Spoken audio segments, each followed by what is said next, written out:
ಸ್ವಾಮಿ ಕೊರಗಜ್ಜ. ಓಂ ನಮ ಭಗವತಿ ವಾಸುದೇವಾಯ. ನನ್ನ ಆರಾಧ್ಯ ದೇವರ ಕೊರಗಜ್ಜ ಹಾಗೂ ಮಹಾವಿಷ್ಣು ಮಹಾದೇವರ ಅನುಗ್ರಹ ಸದಾ ನಿಮ್ಮ ಮೇಲೆ ಇರಲಿ ಅಂತ ಪ್ರಾರ್ಥಿಸ್ತೇನೆ. ನಿಮ್ಮ ಹುಡುಗಿ ಅಥವಾ ಹುಡುಗ ನಿಮ್ಮ ಮನಸ್ಸಿನಲ್ಲಿ ಅನೇಕ ಪ್ರಶ್ನೆಗಳು ಕಾಡ್ತಾ ಇರ್ಬೋದು. ನಿಮ್ಮವರ ಬಗ್ಗೆ ಅವರ ಮನಸ್ಸಿನಲ್ಲಿ ಏನು ಅಂತ ನೋಡುವ. ಅವ್ರು ನಿಮ್ಮ ಜೊತೆ ಇರ್ಬೋದು, ಇಲ್ಲದೇ ಇರ್ಬೋದು.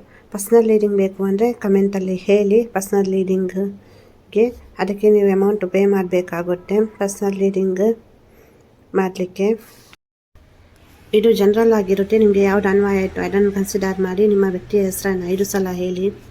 ಇಲ್ಲಿ ನೋಡುವ, ಅವರು ನಿಮ್ಮ ಜೊತೆ ಇರ್ಬೋದು ಅಥವಾ ಇಲ್ಲದೇ ಇರ್ಬೋದು. ಆನ್ ಆ್ಯಂಡ್ ಆಫ್ ಸಿಚುವೇಶನ್ ಇರ್ಬೋದು. ಇವಾಗ ಏನಂದರೆ ಇಲ್ಲಿ ನೋಡಿ, ಅವರು ನಿಮ್ಮನ್ನು ತುಂಬ ನೆಗ್ಲೆಕ್ಟ್ ಮಾಡ್ತಾ ಇರ್ಬೋದು ಅಥವಾ ನಿಮ್ಮ ಮಾತಿಗೆ ವ್ಯಾಲ್ಯೂ ಕೊಡದೇ ಇರ್ಬೋದು.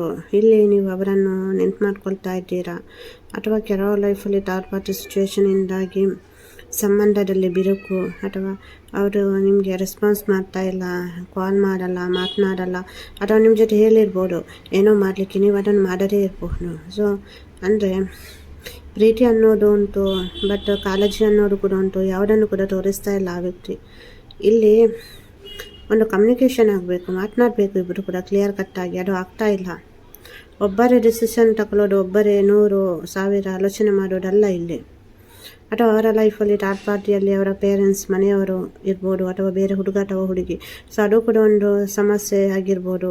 ಅವರು ನಿಮ್ಮನ್ನು ಅವಾಯ್ಡ್ ಮಾಡ್ತಾ ಇದ್ದಾರೆ ಅಂದರೆ ಬಿಟ್ಟು ಹೋಗಿದ್ದಾರೆ ಅಥವಾ ಏನೋ ಅವರು ನಿಮಗೆ ಮೋಸ ಮಾಡಿದ್ದಾರೆ ಅಂತ ಅಲ್ಲ.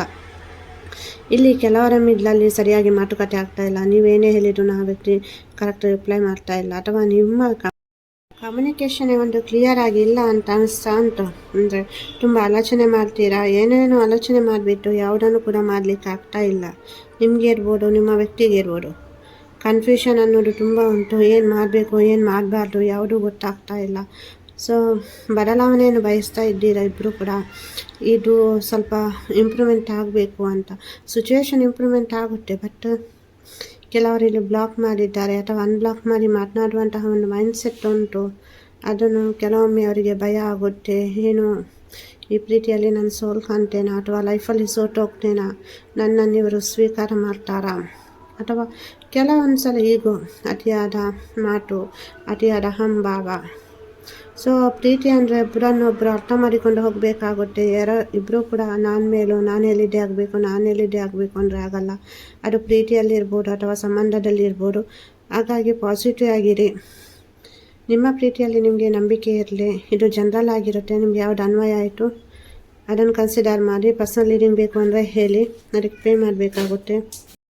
ಅಥವಾ ನಿಮ್ಮ ಮೇಲೆ ಒಂದು ಸುಮ್ಮನೆ ಆಪಾದನೆಗಳು ಅಥವಾ ಆರೋಪಗಳು ಬರ್ತಾ ಇರ್ಬೋದು. ಎಲ್ಲದಕ್ಕೂ ನೀವು ಒಂದು ಪಾಸಿಟಿವ್ ಆಗಿ ಸ್ಪೋರ್ಟಿವ್ ಆಗಿ ತಗೊಳ್ಬೇಕಾಗುತ್ತೆ. ನೀವೇನು ಅಂತ ನಿಮಗೆ ಗೊತ್ತಿರಬೇಕು, ನಿಮ್ಮ ಹುಡುಗನಿಗೆ ಅಥವಾ ಹುಡುಗಿಗೆ ಗೊತ್ತಿರುತ್ತೆ. ಹಾಗಾಗಿ ಇಲ್ಲಿ ಯಾವುದಕ್ಕೂ ಅತಿಯಾಗಿ ಆಲೋಚನೆ ಅಥವಾ ಭಯಪಡುವುದು. ಸೊ ನಾನು ಹೀಗ ಇಲ್ಲಿ ನೋಡಿ ತುಂಬ ಸ್ಟ್ರೆಸ್ ಮಾಡ್ಕೊಳ್ತಾ ಇದ್ದೀರಾ. ನಿಮ್ಮ ವ್ಯಕ್ತಿ ಕೆಲವೊಂದು ಸಲ ನಿಮ್ಮನ್ನು ಇಗ್ನೋರ್ ಮಾಡ್ತಾರೆ.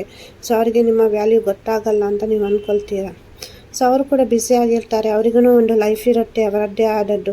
ಪ್ರೀತಿ ಮಾಡಿದ ತಕ್ಷಣ ಅಥವಾ ರಿಲೇಷನ್ಶಿಪ್ಪಲ್ಲಿ ಇದ್ದ ತಕ್ಷಣ ಸೊ 24 ಗಂಟೆನೂ ನಿಮಗೇನೆ ಟೈಮ್ ಕೊಡಬೇಕು ಅಂತ ಇಲ್ಲ ಅಲ್ವಾ. ಪ್ರೀತಿ ಅನ್ನೋದು ಸ್ಪಿರಿಚುವಲಿ ಆಗಿರಬೇಕು. ಸೊ ಅವರು ನಿಮ್ಮ ಜೊತೆ ಇರ್ಬೋದು, ಇಲ್ಲದೇ ಇರ್ಬೋದು. ಬಟ್ ನನ್ನ ಹುಡುಗನ ಮೇಲೆ ನನಗೆ ನಂಬಿಕೆ ಉಂಟು, ನನ್ನ ಹುಡುಗಿ ಮೇಲೆ ನನಗೆ ನಂಬಿಕೆ ಉಂಟು. ನಮ್ಮ ಪ್ರೀತಿ ತುಂಬ ಪವಿತ್ರವಾದದ್ದು. ಸೊ ಅವ್ರು ನನ್ನನ್ನು ಬಿಟ್ಟು ಯಾರನ್ನೂ ನೋಡಲ್ಲ, ನಾನು ಯಾಕೆ ಭಯಪಡಬೇಕು, ಆ ಥರ ಸ್ಪಿರಿಚುವಲ್ ಆಗಿರಬೇಕು. ಆವಾಗ ಏನು ಪ್ರಾಬ್ಲಮ್ ಆಗಲ್ಲ. ಇಲ್ಲಿ ನನಗೆ ಅರ್ಥ ಆಗುತ್ತೆ ನಿಮ್ಮ ಮನಸ್ಸು. ಅವರು ಕಾಲ್ ಮಾಡಬೇಕು, ಮೆಸೇಜ್ ಮಾಡಬೇಕು, ಊಟ ಆಯಿತಾ, ಟೀ ಆಯಿತಾ ಕೇಳಬೇಕು, ನಿಮ್ಮ ಕಷ್ಟ ಸುಖದಲ್ಲಿ ಇರಬೇಕು ಅಂತ. ಬಟ್ ಕೆಲವು ಸಮಯ ಸಂದರ್ಭ ಆ ಥರ ಇರಲ್ಲ. ಕೆಲವರಿಗೆ ಅದು ಬಂದಿರಲ್ಲ. ಅವರು ನಾರ್ಮಲ್ ಆಗಿ ಕ್ಯಾಶುವಲ್ ಆಗಿರ್ತಾರೆ. ಸೊ ಪ್ರೀತಿ ಮಾಡಿದ್ದಾರಾ ಆ ವ್ಯಕ್ತಿಯನ್ನು ಅರ್ಥ ಮಾಡ್ಕೊಳ್ಳಿಕ್ಕೆ ಟ್ರೈ ಮಾಡಿ. ಸೊ ಅವರು ಈಗಿನೇ ನಿಮ್ಮ ಲೆವೆಲ್ಗೆ ಅವರು ಬದಲಾವಣೆಯನ್ನು ಬಯಸೋದು ತಪ್ಪು. ನೀವಾಗೇ ಇರ್ತೀರಿ. ಕೆಲವರು ಪ್ರೀತಿಗೋಸ್ಕರ ಚೇಂಜ್ ಆಗ್ತಾರೆ, ಎಲ್ಲನೂ ಓಕೆ, ಅಗ್ರಿ. ಬಟ್ ಎಲ್ಲರೂ ಆ ಥರ ಇರಲ್ಲ. ಅವರು ಯುನಿಕ್. ನಿಮ್ಮ ಥರ ಇರಲಿಕ್ಕಾಗಲ್ಲ ಅಥವಾ ನೀವು ಯೋಚನೆ ಮಾಡುವ ಥರ ಆ ವ್ಯಕ್ತಿ ಇರಲಿಕ್ಕಾಗಲ್ಲ. ಅವರಿಗೂ ಒಂದು ಅವರ ಲೈಫಲ್ಲಿ ಸ್ವತಂತ್ರ ಅನ್ನೋದಿರುತ್ತೆ. ನಿಮಗೆ ಹೇಗಿರುತ್ತೆ ಅದೇ ಥರ. ಸೊ ಬದಲಾವಣೆ ಆಗಬೇಕು ಅನ್ನೋದು ತುಂಬ ಟೈಮ್ ತಗೊಳ್ಳುತ್ತೆ. ಸೊ ಹಾಗಾಗಿ ಪ್ರೀತಿ ಮಾಡಿದ ತಕ್ಷಣ ಬದಲಾಗಬೇಕು, ನಾನು ಹೇಳಿದ್ದು ಕೇಳಬೇಕು, ನಂಗೆ ಇಷ್ಟ ಆಗೋ ಥರ ಇರಬೇಕು ಅಲ್ಲ. ಇವಾಗ ಅರೇಂಜ್ ಮ್ಯಾರೇಜ್ ಆದ್ರೂ ಹಾಗೇ ಲವ್ ಮ್ಯಾರೇಜ್ ಆದ್ರೂ ಹಾಗೆ ಅಂಡರ್ಸ್ಟ್ಯಾಂಡಿಂಗ್ ಆ್ಯಂಡ್ ಅಡ್ಜಸ್ಟ್ಮೆಂಟ್ ನಾನು ಯಾವಾಗಲೂ ಹೇಳ್ತೇನೆ. ಹೊಂದಾಣಿಕೆ ಮತ್ತು ಅನುಸರಿಸ್ಕೊಂಡು ಹೋಗೋದು, ಅರ್ಥ ಮಾಡಿಕೊಂಡು ಹೋಗೋದು ಎರಡು ಇಂಪಾರ್ಟೆಂಟ್ ಪ್ರತಿಯೊಂದು ಸಂಬಂಧದಲ್ಲೂ. ನಿಮ್ಮ ಜೀವನ ಚೆನ್ನಾಗಿರಬೇಕು ಅಂದರೆ ನೀವು ಅರ್ಥ ಮಾಡಿಕೊಂಡು ಹೋಗಬೇಕು. ನಿಮ್ಮಿಬ್ಬರ ಮಿಡ್ಲಲ್ಲಿ ಜಗಳ ಆಗ್ಬೋದು, ಏನಾಗ್ಬೋದು, ನೀವು ಇವಾಗಂದ್ರೆ ಅಂಡರ್ಸ್ಟ್ಯಾಂಡಿಂಗ್ ಮಾಡ್ಕೊಂಡು ಹೋದ್ರಿ. ಸೊ ಆವಾಗ ಯಾವುದೇ ಒಂದು ಡೈವರ್ಸ್ ಆಗೋದು ಅಥವಾ ತಂದೆ ತಾಯಿಯ ಮುಂದೆ ನಿಮ್ಮ ಜಗಳವನ್ನು ಇಡುವುದು ಅಥವಾ ಮಕ್ಕಳ ಮುಂದೆ ಜಗಳ ಆಡೋದು. ಸೊ ಏನು ನೀವು ನೆಕ್ಸ್ಟ್ ಪೇರೆಂಟ್ಸ್ ಆಗ್ತೀರಾ ಮ್ಯಾರೇಜ್ ಆದ ನಂತರ. ಸೊ ಆವಾಗ ನೀವು ನಿಮ್ಮ ಮಕ್ಕಳಿಗೆ ಗೈಡ್ ಮಾಡಬೇಕು ಯಾವ ಥರ ಇರಬೇಕು ಅಂತ. ಸೊ ನಿಮ್ಮನ್ನು ನೋಡಿ ನಿಮ್ಮ ಮಕ್ಕಳು ಕಲಿತಾರೆ. ಸೊ ಹಾಗಾಗಿ ಮಾದರಿಯಾಗಿರುವಂತಹ ಲೈಫನ್ನು ಇವತ್ತಿನಿಂದ ಸ್ಟಾರ್ಟ್ ಮಾಡಿ. ನೀವು ಪ್ರೀತಿ ಮಾಡ್ತಾ ಇದ್ದೀರಾ, ನಿಮ್ಮ ಹುಡುಗನಿಗೆ ಅಥವಾ ಹುಡುಗಿಗೆ ರೆಸ್ಪೆಕ್ಟ್ ಕೊಡಿ, ಅವರ ಮಾತಿಗೂ ವ್ಯಾಲ್ಯೂ ಕೊಡಿ. ಸೊ ಅವರನ್ನು ಅಂದರೆ ಅವರು ಚೇಂಜ್ ಆಗಬೇಕು ಅಂತ ಕೆಲವೊಂದು ವಿಷಯದಲ್ಲಿ ಬಯಸಬೇಡಿ. ಅಡ್ಜಸ್ಟ್ಮೆಂಟ್ ಮಾಡಿಕೊಂಡು ನೀವು ಹೋಗಿ. ಸೊ ಏನಂದರೆ ಕೆಲವೊಂದು ಸಲ ಬದಲಾಗಬೇಕು ಅಂತ ನಾವು ಬಯಸಿ ಅಲ್ಲಿ ಕಲ್ಕೊಳ್ಳೋದೇ ಜಾಸ್ತಿ. ಅವರು ಚೇಂಜ್ ಆಗಲ್ಲ, ನಮ್ಮನ್ನು ಬಿಟ್ಟು ಹೋಗ್ತಾರೆ. ಆವಾಗ ಇಲ್ಲಿ ನೀವು ಅಂದ್ಕೊಳ್ಬೋದು ಅಕ್ಕ ಏನಕ್ಕೆ ಈ ಥರ ಹೇಳ್ತಾರೆ ಅಂತ. ಸೊ ಏನಂದರೆ ನಾವು ಇರುವಾಗಲೇ ಉಳಿಸ್ಕೊಳ್ಬೇಕು, ಇರುವಾಗಲೇ ಅದನ್ನು ಜೋಪಾನ ಮಾಡಬೇಕು. ಸೊ ಮತ್ತು ಕೆಲವರು ಫೋನ್ನ ಆಡಿದ ತಕ್ಷಣ ಜಗಳದಿಗೆ ಏನಕ್ಕೆ ಬ್ಲಾಕ್ ಹಾಕಿದೆಯಾ, ಏನಕ್ಕೆ ನನ್ನ ಜೊತೆ ಮಾತನಾಡಲ್ಲ, ಏನು ಹಾಗೆ ಹೀಗೆ. ಸೊ ಬೇಡ, ಫೋನ್ ಮಾಡಿದ್ರ ಖುಷಿಯಾಗಿ ಮಾತನಾಡಿ. ನಿಮಗೆ ನೋವಾಯಿತು ಅಂತ ಅವರ ಮನಸ್ಸನ್ನು ನೋಯಿಸ್ಲಿಕ್ಕೆ ಹೋಗಬೇಡಿ. ಎಷ್ಟೋ ಸಂಬಂಧಗಳು ಒಂದು ಮಾತಿನಿಂದ, ಒಂದು ವಾರ್ಡದಿಂದ, ಒಂದು ಈಗೋದಿಂದ ಹಾಳಾದಂಥದ್ದು ಎಷ್ಟೋ ಉಂಟು. ಮತ್ತೆ ಪ್ರೀತಿ ಬೇಕು ಅಂದ್ರೂ ಸಿಗಲ್ಲ, ಸಿಕ್ಕಿದ್ರೂ ಅದು ಅವರ ಪ್ರೀತಿಯ ಥರ ಪ್ರೀತಿ ಸಿಗಲ್ಲ. ಮತ್ತು ಯಾವಾಗಲೂ ಫಸ್ಟ್ ಪ್ರೀತಿಯೇ ದಿ ಬೆಸ್ಟ್ ಪ್ರೀತಿಯಾಗಿರುತ್ತೆ. ಅರ್ಥ ಮಾಡ್ಕೊಳ್ಳಿ. ಮಾಡಲ್ ಮಾಡಿರ್ತೀರಲ್ಲ ನೀವು ಪ್ರೀತಿ, ಅದು ನೀವು ತಮಾಷೆಗೆ ಮಾಡಿರ್ತೀರ, ಸೀರಿಯಸ್ ಆಗಿ ಮಾಡಿರ್ತೀರ ಗೊತ್ತಿಲ್ಲ, ಬಟ್ ಅದೇ ಯಾವಾಗಲೂ ಶಾಶ್ವತ. ಸೊ ಹಾಗಾಗಿ ಇವನಲ್ಲ ಅಂದರೆ ಇನ್ನೊಬ್ಬ, ಇವಳಲ್ಲ ಅಂದರೆ ಇನ್ನೊಬ್ಳು, ಆ ಮೈಂಡ್ಸೆಟ್ಟಲ್ಲಿ ಇರಬೇಡಿ. ನೀವು ಆ ಥರ ಇಲ್ಲ ಅಂತ ನನಗೆ ಗೊತ್ತುಂಟು, ಬಟ್ ಕೆಲವರು ಆ ಥರ ಆಟಿಟ್ಯೂಡನ್ನು ತೋರಿಸ್ತಾರೆ. ಸೊ ಅದಕ್ಕೋಸ್ಕರ ಹೇಳ್ತಾ ಇದ್ದೀನಿ, ಒಂದು ಮಾತು ನೀವು ಆ ಥರ ಏನಾದರೂ ಆಡಿದರೆ ಸಂಬಂಧನೇ ಹಾಳಾಗುತ್ತೆ. ಮತ್ತು ಲೈಫಲ್ಲಿ ಕೊರಗಿ ನಿಮ್ಮ ಲೈಫು ಸ್ಪಾಯ್ಲ್ ಆಗುತ್ತೆ. ಹಾಗಾಗಿ ಪ್ರೀತಿಯಿಂದ ಪ್ರೀತಿಸಿ, ಗೌರವಿಸಿ. ಅವ್ರು ನಿಮಗೆ ಗೌರವ ಕೊಟ್ಟಿಲ್ಲ ಪರವಾಗಿಲ್ಲ, ನೀವು ಗೌರವ ಕೊಡಿ. ಆವಾಗ ಆಟೋಮೆಟಿಕ್ಕಾಗಿ ಅವರು ಚೇಂಜ್ ಆಗ್ತಾರೆ. ನಾವು ಏನನ್ನು ನೀಡ್ತೇವೋ ಅದೇ ನಮಗೆ ರಿವರ್ಸ್ ಸಿಗುತ್ತೆ. ಅರ್ಥ ಆಯ್ತಲ್ಲ. ಸೊ ಇದು ನಿಮ್ಮ ಲೈಫಲ್ಲಿ ಕಂಟಿನ್ಯೂ ಆಗಬೇಕು. ನೆಕ್ಸ್ಟ್ ನೀವು ಮದುವೆ ಆದಾಗೂ ಇದು ಕಂಟಿನ್ಯೂ ಆಗ್ತಾ ಹೋಗಬೇಕು.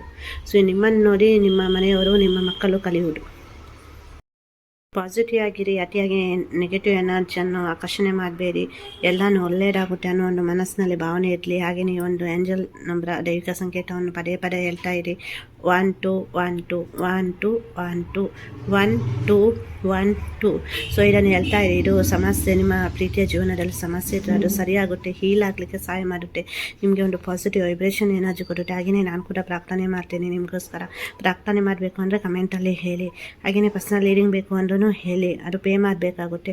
ಸೊ ಹೆಸಿಟೇಟ್ ಮಾಡಬೇಡಿ ಅಕ್ಕನೊಟ್ಟಿಗೆ ಹೆಂಗೆ ಹೇಳೋದಂತ. ನನ್ನ ನಿಮ್ಮ ಸ್ವಂತ ಅಕ್ಕ ಅಂತ ತಿಳ್ಕೊಳ್ಳಿ. ಆದಷ್ಟು ಸಮಾಧಾನದಿಂದ ಇರಿ. ತಪ್ಪು ನಿರ್ಧಾರವನ್ನು ತಗೊಳ್ಬೇಡಿ. ಏನೇ ಒಂದು ವಿಷಯ ಇದ್ರೂ ನನ್ನ ಜೊತೆ ಶೇರ್ ಮಾಡ್ಬೋದು ನೀವು. ನನ್ನ ಆರಾಧ್ಯ ದೇವರ ಕೊರಗಜ್ಜ ಮಹಾವಿಷ್ಣು ಮಹಾದೇವರ ಅನುಗ್ರಹ ಸದಾ ನಿಮ್ಮ ಮೇಲೆ ಇರಲಿ. ಹಾಗೆಯೇ ಈ ವಿಡಿಯೋನ ಜಾಸ್ತಿ ಶೇರ್ ಮಾಡಿ. ಸೊ ಆದಷ್ಟು ಜನರಿಗೆ ರೀಚ್ ಆಗೋ ಥರ ಮಾಡಿ. ಎಲ್ಲರಿಗೂ ಒಳ್ಳೆಯದಾಗಲಿ. ನನ್ನ ಆರಾಧ್ಯ ದೇವರ ಕೊರಗಜ್ಜ ಮಹಾವಿಷ್ಣು ಮಹಾದೇವರ ಅನುಗ್ರಹ ಸದಾ ನಿಮ್ಮ ಮೇಲೆ ಇರಲಿ ಅಂತ ಪ್ರಾರ್ಥಿಸ್ತೇನೆ. ಧನ್ಯವಾದಗಳು.